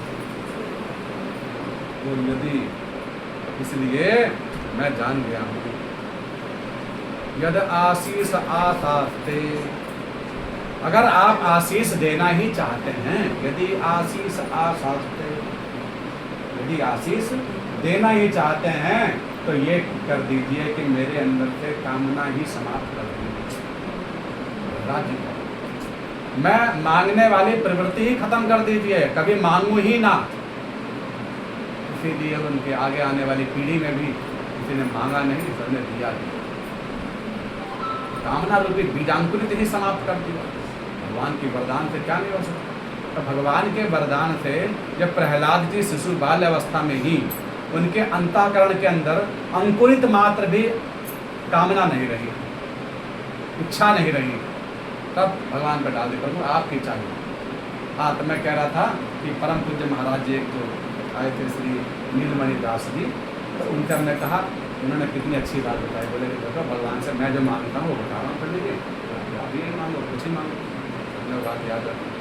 उन्होंने कहा कि भगवान से हाथ जोड़कर हम ये मांगते हैं कि मेरी चाहे मत करो मैं मूर्ख अज्ञान, मेरी चाहे मत करो मैं मूर्ख अज्ञान, आपके चाहे में सदा है मेरो कल्याण, आपके चाहे में सदा है मेरो कल्याण।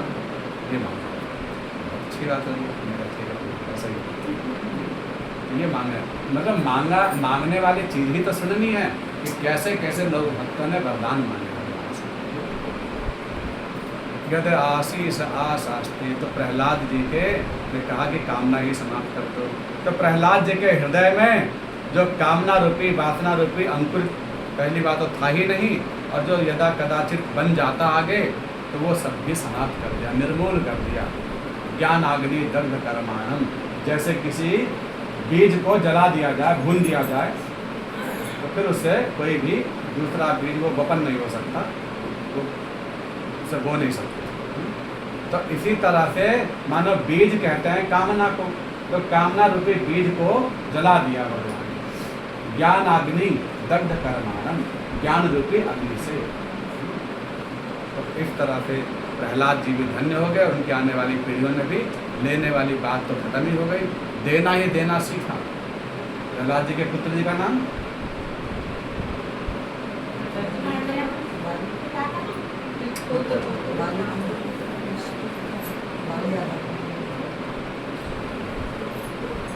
विरोचन। विरोचन का भाई, विरोचन जी के पुत्र थे, क्या नाम था? बलि। तो विरोचन जी के पुत्र थे बलि। तो विरोचन भी ऐसे ही बड़े दानी हुए, दान में अपना शीश तक दान कर। और बलि जी का तो सबको पता ही है। भाई तो कहने का मतलब सबने बलि की बेटी, हैं? बलि की हाँ, बेटी। उतना जो है बलि की बेटी। नाम क्या था? नहीं, बढ़िया। नाम क्या था उनका? वो दिमाग से निकल गया। वही बात नहीं, वही बात। सूफियों का आदमी चीजें याद कथा सत्संग का यही तो लाभ है कि स्मरण आ जाए, कोई चीज भूल गया तो याद आ जाता है। और मैं कोई बहुत देर से अंतरे में वो गाय की महिमा सुनी थी मेरे बहू की। पूतना ने इस टाइम पे तो शराब मांगा था कि मैं तुम्हें मारूंगी कृष्ण भगवान को चुप कि मेरी ये नहीं, उन्हें शराब नहीं मांगा था। पूतना ने ये कहा था, राजा बलि की बेटी ने कहा था कि मैं अगले जन्म में मेरे पुत्र होवे मैं माँ बन के इनको दूध पिलाऊं। ये कहा था, लेकिन बाद में ना विराट रूप ले लिया था, हाँ। तब उस भाव से उन्होंने कहा था कि भाई ये तो इसको तो मैं नष्ट कर देती, अगर मुझे पहले पता होता। तो दुश्मनी वाला भाव भी रखा, प्रेम वाला भाव रखा, दोनों ही बात रखी। पुत्र को पुत्रवत दूध पिलाऊं, ऐसे भाव रखने से वो भी भाव। और भगवान ने जब विराट रूप लेकर उनके पिता का तब हरण कर लिया, तो इस बात से क्रोधित होकर के उसने कहा कि इनको तो मार देना। तो इसलिए उनका नाम था रत्नावली। क्या नाम था? रत्नावली। तो वो रत्नावली जो है वही बात है तो कृष्ण भगवान। तो ऐसा मांगना चाहिए। और ध्रुव जी ने भगवान से मांगा, ये करिए भगवान प्रसन्न हुए, तो वर मांग लो। भगवान बोले कि वर मांग लो वाली बात ही से आप सबको मुक्त कर लेते। तो भक्ति मोह प्रवहता त्वयि में प्रसंगो भूयादनंत महतां ममलातयानां। भक्ति मोह प्रवहतां त्वयि में प्रसंगो। भक्ति मोह, मोह माने बार बार भक्ति, हे नाथ, हर घड़ी, हर पल, हर जन्म जन्म में बार बार मुझे आपकी भक्ति मिले, ये मांगना चाहिए। ध्रुव जी कह रहे हैं भक्ति मुँह प्रवहताम, और कौन सी वाली भक्ति मिले?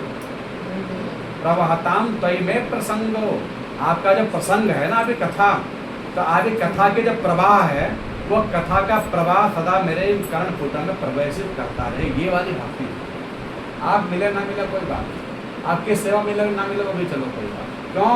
क्योंकि भगवान कह रहे अगर ये कर्ण विवरणों में आपकी कथा पढ़ती गई तो आप वहाँ से निकल नहीं सकते, आप सदा वही रहते हैं जहाँ पर भगवान की कथा होती हो। तो कथा में ही आपका नित्य निरंतर वास है। आपने कह रखा है कि मद भक्ता यत्र गायन्ति, जहाँ मेरे गुणगान होता है वही मेरा नित्य निवास है।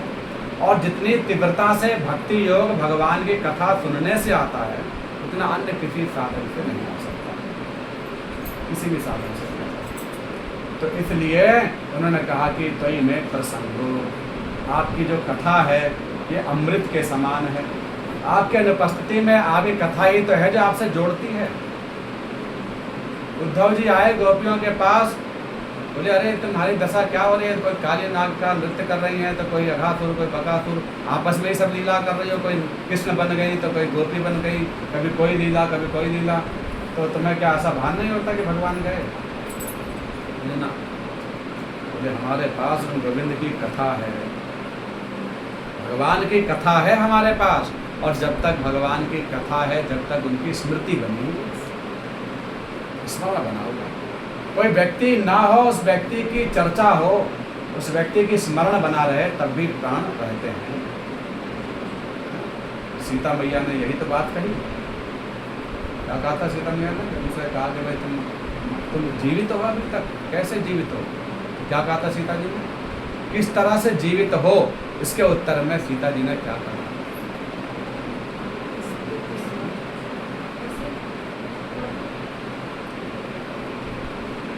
शुरू की लाइन तो स्मरण हो रही है, लेकिन एक लाइन जो आ रही है उसमें फिर आप लोगों को ज़्यादा याद होगा। सुंदर कांड ज़्यादा पढ़ते हैं।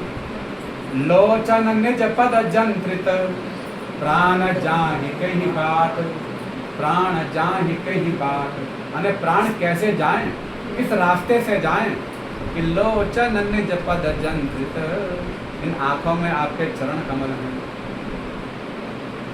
चरण कमल का यहाँ भाव है कि आंखें आपके आने की ताक रही हैं, एक उम्मीद लगाए बैठी हैं कि आएंगे। तो जब आएंगे इस पिपासा से ये आंखें सदा बह रही हैं, तो ये आंखें बंद कैसे हो सकती हैं? इसलिए प्राण जनी नहीं बात। ऊपर की लाइन की ध्यान नहीं आ रहा, इसके ऊपर की लाइन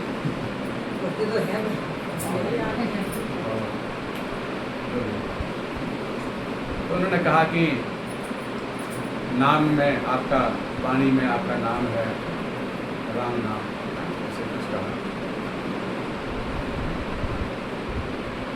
तो सीता जी कह रही हैं कि जब हम संपूर्ण इंद्रियों में, उनका अभिप्राय यही है कि संपूर्ण इंद्रियों में अगर हम गोविंद को, अपने राम जी को रख देंगे तो हमारे को कहीं भी दुख नाम की चीज रहेगी। फिर उसके बाद हमें किससे मिलने की उम्मीद? क्योंकि हमारे श्याम सुंदर जरूरी नहीं है बाहर ही प्रकट हों, अंतःकरण में ही प्रकट हो जाए। और अगर अंतःकरण प्रकट हो गए तो समझ लो बाहर आने के बाद तो हमारे बस में नहीं है कि वो टिके रहें, लेकिन अंतःकरण में बैठ गए तो आपके बस में है कि आपको टिका सकते। तेज इतना है कि वो हम आंखों से देख ही नहीं सकते, देख भी नहीं सकते, इन आँखों के देखने की सामर्थ्य भी नहीं है। तो इसलिए भगवान को सदा हृदय कमल में ही रखना चाहिए, भगवान को मन मंदिर में ही बिठाना चाहिए। भगवान मन का ही विषय है, मन में ही बिठाने की उनकी जगह है, मन में ही उनका निवास स्थान है। तो बाहर आए चाहे ना आए, लेकिन अगर मन में आ गए तो समझ लो कि बाहर बहुत बड़ी कृपा है, बहुत बड़ी कृपा है। मन में या हृदय में? मन में। हाँ, अगर हम ज़्यादा इसको बारीक से कहेंगे तो हृदय ही कहेंगे, क्योंकि मन तो रहता ही नहीं है। क्योंकि मन जो है वो संकल्प करने का नाम है, या तो हम चित्त में कह सकते हैं। सोचना, चित्त होना चाहिए शब्द। हृदय नहीं भाषा में सोचना, ठाकुर के बारे में, ये ऐसे। हाँ, चिंतन, अगर उनका चिंतन बन गया, हर दिन रात चिंतन हो गया, तो फिर तो हमारे साथी है ना। किसी व्यक्ति का रहना न रहने की बात नहीं होती, हो सकता है हमारे साथ ही हो, अब चित्त में नहीं हो, मन में नहीं बैठा है वो, अब बाहर बैठा है तो दूर है बहुत।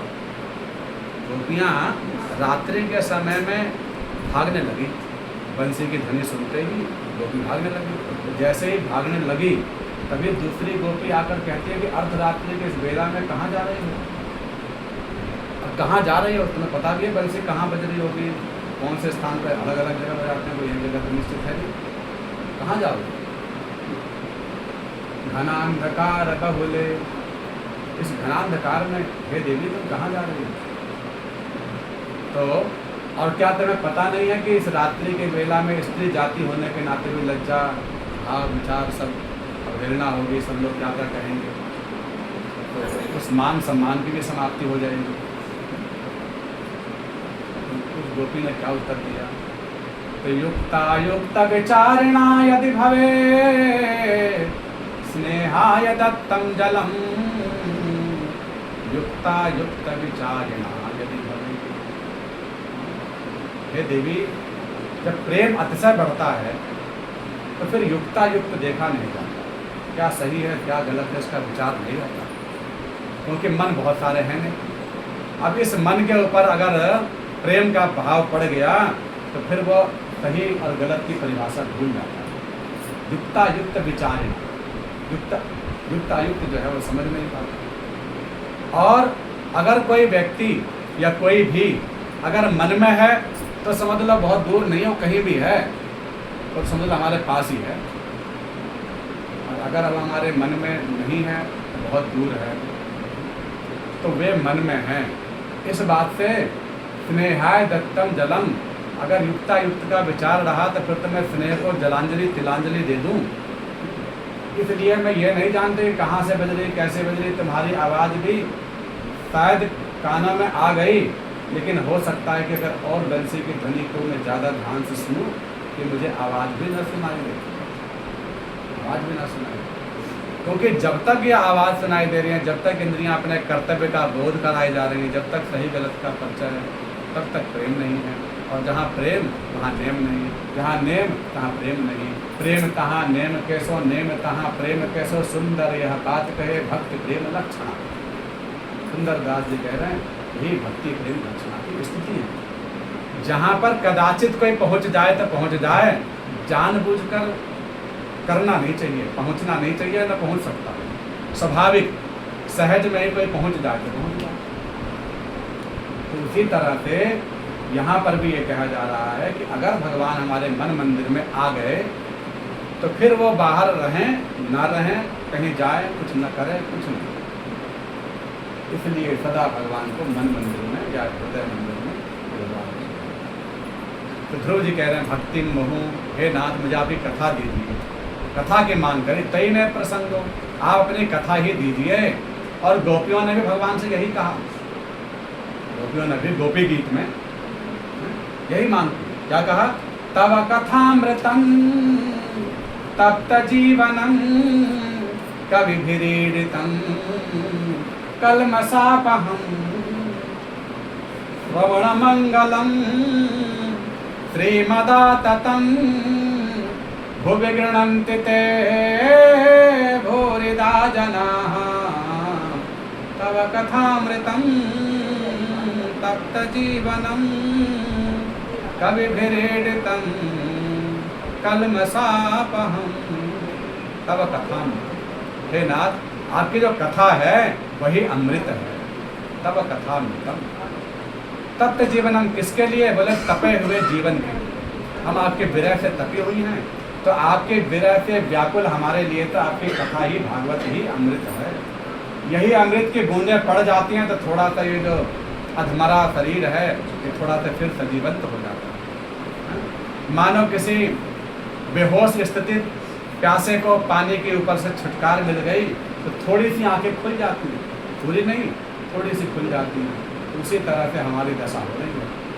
अब कथा मिल जाती है, आपके लीलाएं जो आपने पहले कर चुके हो इन्हीं लीलाओं को आपस में कर लेती हैं, एक दूसरे को सुना करके फिर रोने गाने लग जाते हैं, कभी हंसने लग जाती हैं, हंसती को चिच्चा, कभी गाने लगते हैं, कभी भागने लगते हैं, कभी दौड़ने लग जाते हैं, कभी रुक जाती हैं।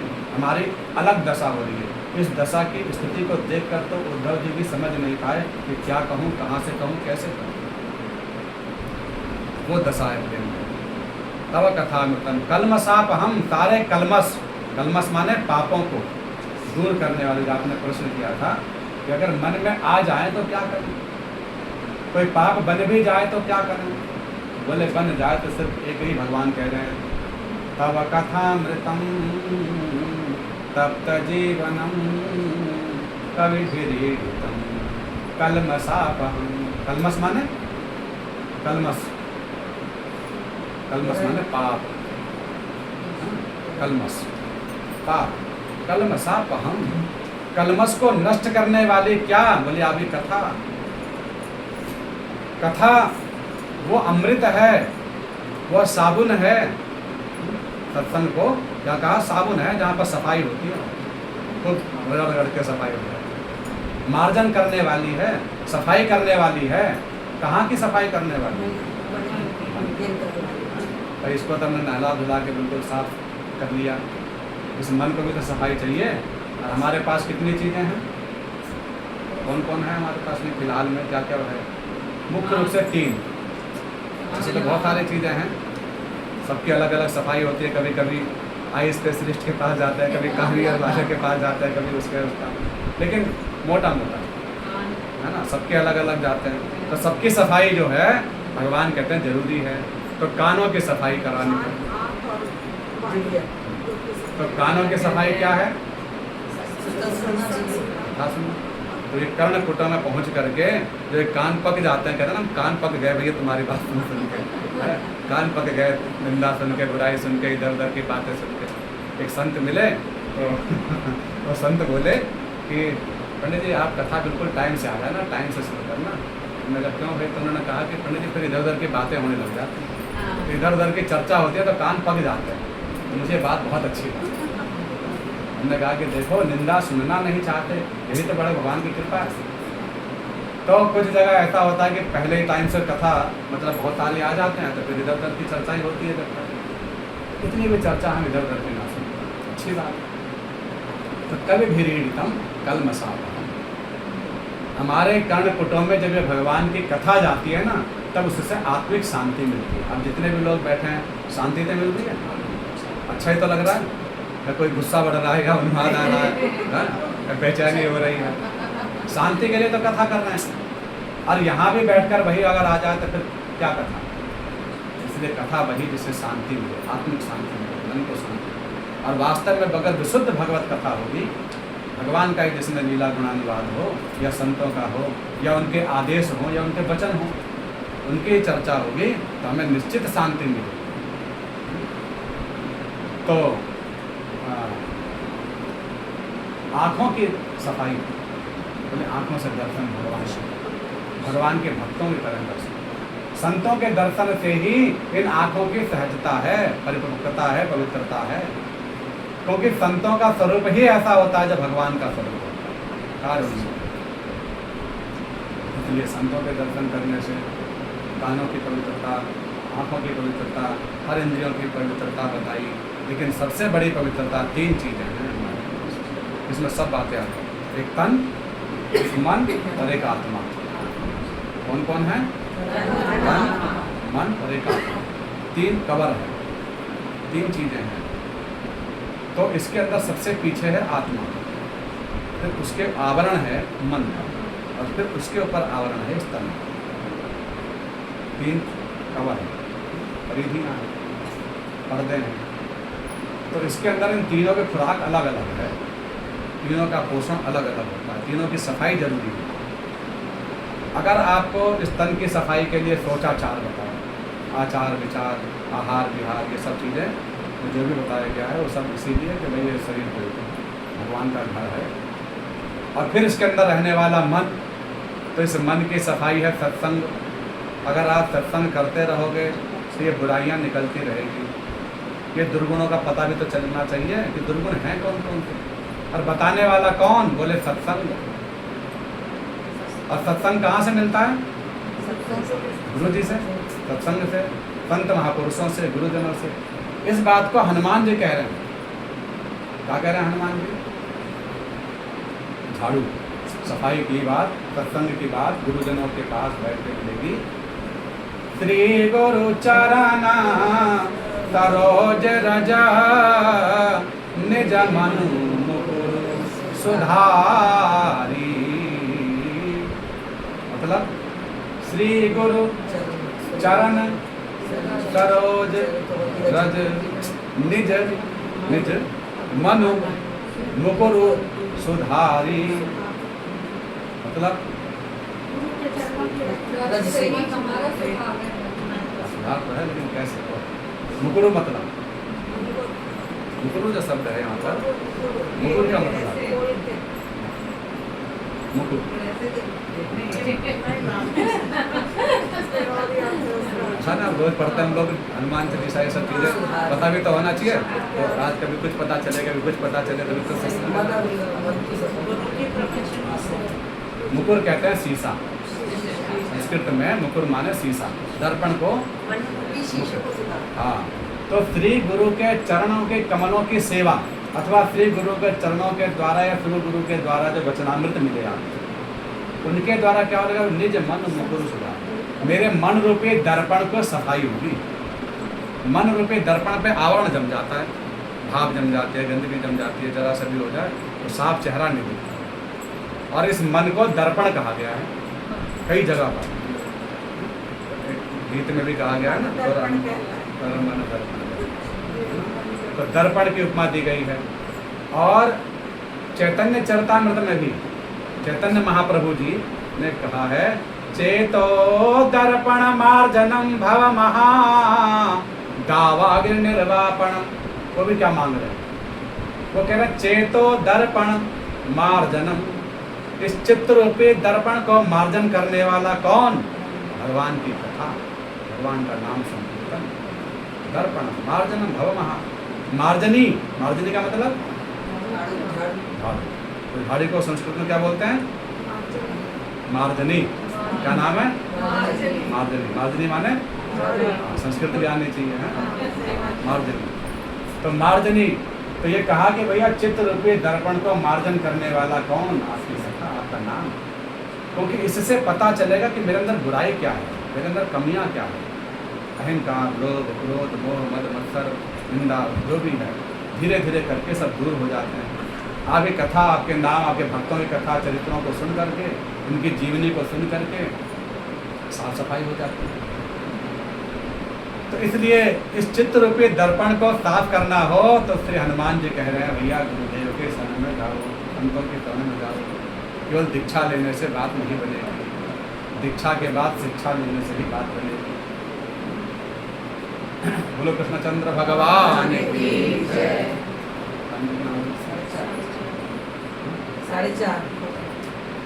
और किसी का कोई प्रश्न हो, कुछ क्वेश्चन हो? तो हरि तो अनंत है, हरि कथा भी अनंत है।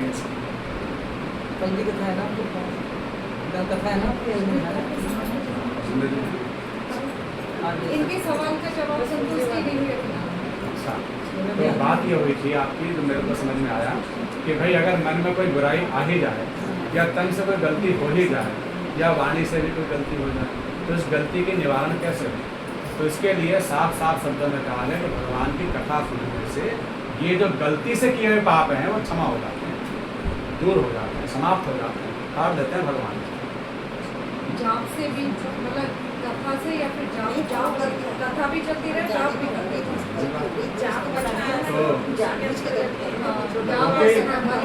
उनके जप भी जो है, जप के बारे में कल का जो सत्संग हुआ था हापुड़ में, उसमें कल की जप की विशेष चर्चा हुई, लेकिन वो डाल नहीं पाया।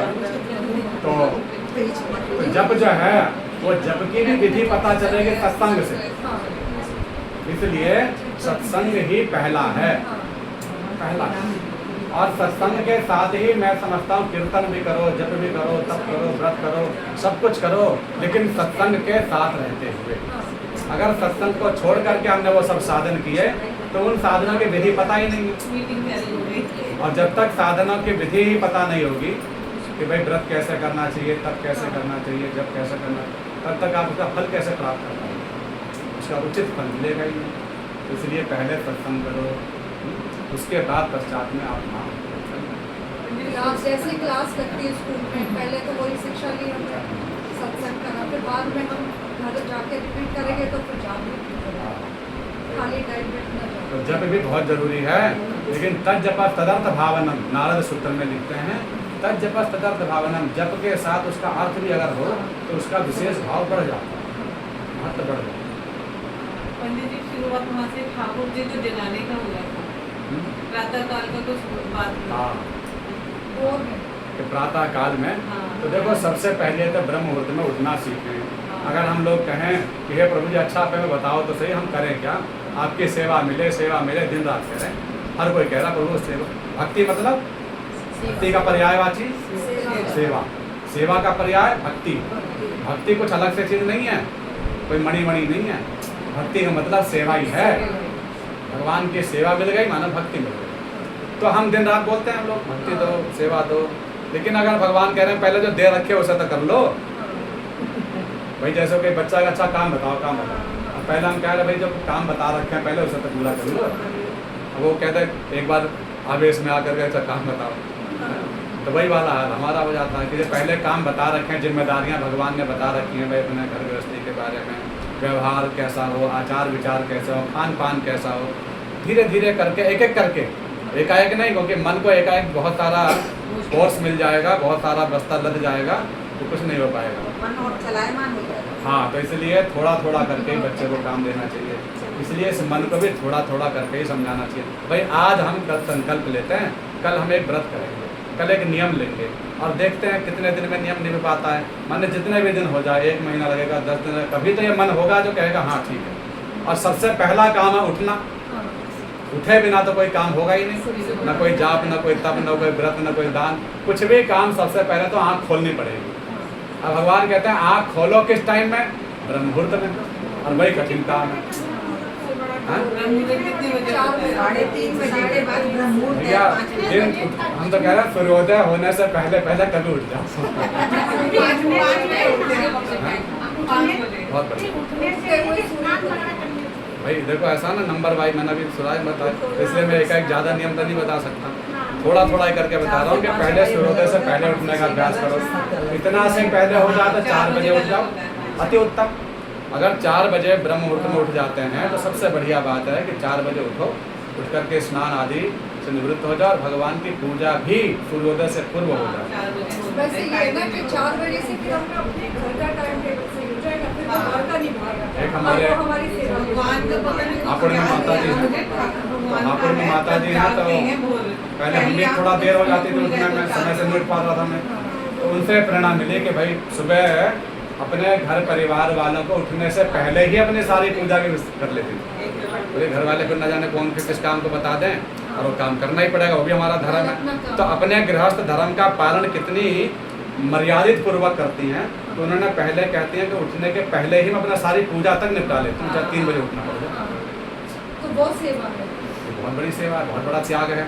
तो हमें भी यह शिक्षा लेनी चाहिए कि भाई चलो जितना जल्दी हो सके उठें, और उठने का काम सबसे पहला है। भगवान कहते हैं आलस जो है ना सबसे पहले इसमें ही आता है। तो उठने का अभ्यास करें। अब क्या क्या सोच करके उठने का अभ्यास करें, तो 2-3 बातें तो जरूर सोचें। पहली बात, जब सोने के समय ही संकल्प लें कि वो उठना है, हाँ। दिन में नहीं। उस वक्त का लिया हुआ संकल्प आप पर ज़्यादा प्रभाव डालेगा। तो जैसे ही आंख बंद हो तो ठीक वैसे जैसे हमारी अंतिम समय में आंख बंद होती है, उस वक्त का लिया हुआ जो संकल्प है वो हमारा अगले जन्म में वही फल मिलेगा। गीता के 8वें अध्याय में अंत काले तो मामेव स्मरण मुक्ता कलेवरम, अंतिम काल में जिसका जैसा मन होता है उसी के अनुसार उसकी गति होती है। भगवान कहते हैं इसलिए अंतिम समय मतलब हमारे जब आंख बंद हो रही है रात्रि की बेला में, तो उस समय पर तो हम ये संकल्प लें कि हे प्रभु हमें आज जल्दी करके आप ही उठा देना। भगवान को काम सौंपें। अगर मैंने कहा मैं उठूंगा, मैं उठ जाऊंगा, अलार्म लगाता हूँ, नहीं उठ पाएंगे। तो मैंने सोचा भगवान को काम बताओ, भगवान तुम्हारे अपने हैं, हमारे पुत्र हैं, तो किसी के पिता हैं, किसी के सखा हैं, किसी के कुछ हैं। तो पहला काम तो भगवान से संबंध जोड़ो। भगवान जी कहते हैं संबंध कुछ है नहीं, तो ठीक है भगवान मानते, भगवान की तरह कभी आ जाता हूँ कभी चला जाता हूँ।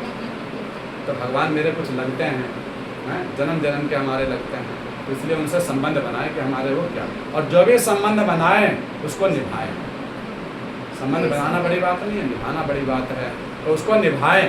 तो इसलिए बहुत सोच विचार करके संबंध बनाएं किसी शुभ मुहूर्त में, कि अब हमने ये संबंध बना लिया, नहीं कि आज पिताजी बन गए तो तब कुछ और बन गए, तब कुछ और बन गए। बदलते बदलते। हाँ, आपको उसकी बात बताएं, खाकुड़ में तो कीर्तन हो रहा था, तो कीर्तन बहुत अच्छा चल रहा था, होली का कीर्तन चल रहा था। तो अचानक महाराज उठ के चल दिए। अब कीर्तन बहुत बढ़िया लग रहा था, हमें भी अच्छा लग रहा था, करने के महाराज उठ को चल दिए। तो बहुत कीर्तन प्रेमी है हम लोग, मुझे नहीं लगता है घर पर कुछ काम भी होगा, क्योंकि मित्राम थे। फिर मैंने बाद में उनसे पूछा, मैंने महाराज जी आप ऐसे ऐसे कीर्तन हो रहा था, कीर्तन से पीछे उठ के चल दिए। तो बोले क्यों उठ के चल दिए? बोले कि मैं भगवान को अपना पिताजी मानता हूँ। और कीर्तन में तू तड़ाके की भाषा चलने लगी, होली का रस है, सखियों की रस चलने लगा। तो वहाँ पर जो है रस भाव आ गया, वहाँ सख्य रस वाले कीर्तन शुरू हो गए।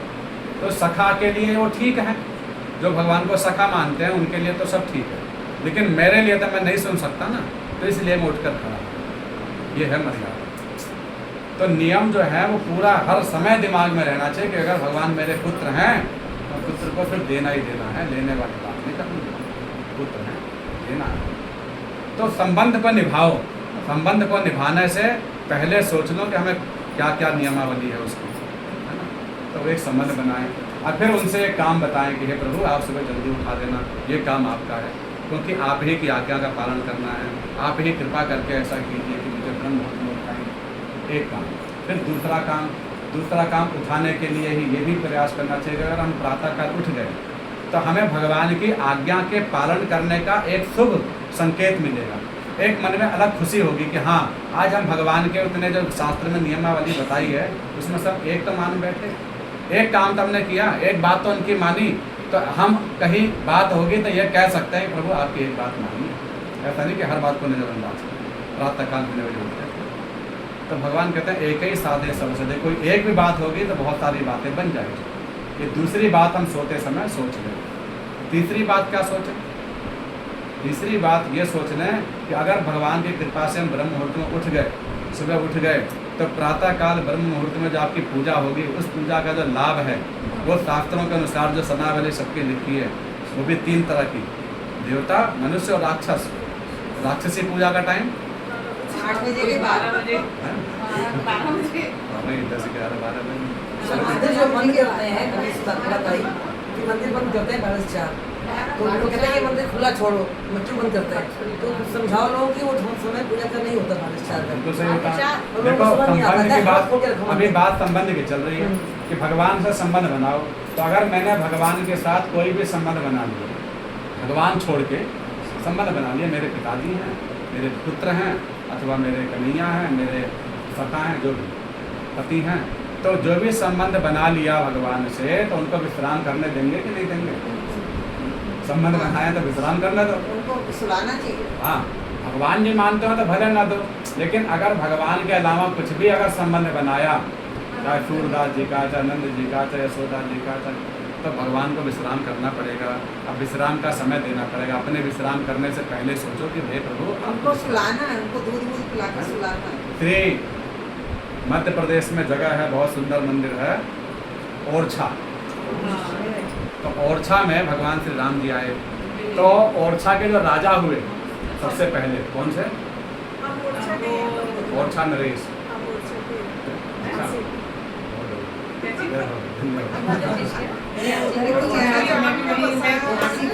यही बात। ओरछा नरेश कौन थे? जिनके द्वारा राम राज्य जी आए, उनका नाम था श्री मधुकर साहब। और उनकी जो धर्म पत्नी थी उनका नाम, जो ये राम जी को लाई अयोध्या जी से, उनका नाम क्या था? उनका नाम था कुंवरी गणेश्वर। तो जो गणेशी जी थी, गणेश देवी जी थी, तो जब ये गई लाइन, फिर कथा किसी दिन याद दिलाना है सबको, हम भूल जाते हैं तो याद नहीं है ना। तो किसी दिन फिर कभी है, तो फिर जो है उसमें एक बात, ये बात याद आ रही है कि वे भगवान जी तो बैठे हुए थे, नहीं भगवान जी तो खड़े हुए थे, राम जी खड़े मुद्रा में हैं, राम लक्ष्मण सब खड़े मुद्रा में, तो वह खड़े रहती भगवान के पास 1 घंटा 2 घंटा 4 घंटा खड़ी रहती।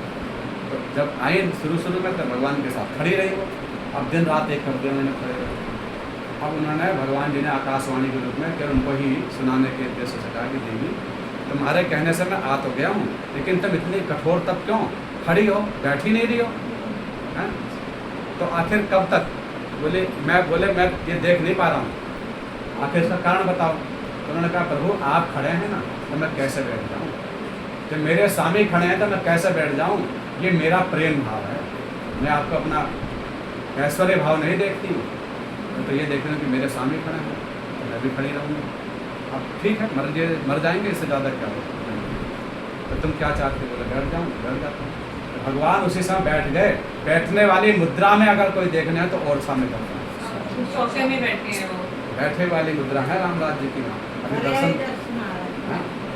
तो बहुत बड़ी कृपा, हम तभी जाने को तरस रहे नहीं हैं, पंडित जी, आप जाना लोगों की कृपा बहुत होगी बड़ी एक तो और कभी चीज़ है पंडित जी, एक बताते हैं कि भगवान हाँ गोद में ले गई थी 5 जिस साल। जगह तुमने हाँ, मुझे बिठा दिया फिर मैं वहीं बैठ जिद जाऊंगा। पे अड़ गई थी वो 5 महीने का 5 दिन एक- नहीं, एक पहले तो संत लेके है। आई वो 27 दिन के चल करके हाँ, बीच में। हाँ, पुख और पुख नक्षत्र में ही उस वो नक्षत्र चलते में। थे। हाँ हाँ उसी नक्षत्र में हाँ, वो उस सब मतलब नक्षत्र बहुत हाँ हाँ सेम है सेम लेकिन वहाँ लाने के बाद वो खड़ी रही, ये वाली लीला भी है, फिर उसके बाद बिठाई, हाँ। फिर बैठे। एक तो- संत है वो नाम याद नहीं आ रहा, उन्होंने सीता माँ को बहुत का दर्शन दिया। तो वो आके बैठे थे, तो बार बार मतलब उन्होंने कहा ऐसा हम नहीं मानते, अब इंसानों में भगवान में तुमने क्या? बोले नहीं, मैंने शुरू से इनको बहु माना है, पर्दा कर दो। तो उन्होंने नहीं करा, फिर लास्ट में उन्होंने नहीं माना, तो क्या हुआ, कुदरती ही दरवाजा अपना कर दिया। हाँ, ये भी तो ये मैंने परंपरा पढ़ा ये है। कहते हैं जो पढ़ी है। अपने उनका है नहीं कि ये कहते हैं कि उनके बैठने पर ही अपना अचानक दरवाजा बंद हो गया, सीता माँ का वो कोटक बन गई। कृपा इसी तरह से जो भक्ति है, जो प्रेम है, यही सब है। भाव पहले होगा तभी हमारे गोविंद रीतेंगे, और भाव के लिए हमें सत्संग का आश्रय लेना होगा। इसलिए सकल पदार्थ तजकर प्रथम करो सत्संग, भक्ति भाव उपजे रत मुक्ति रहे नित संग।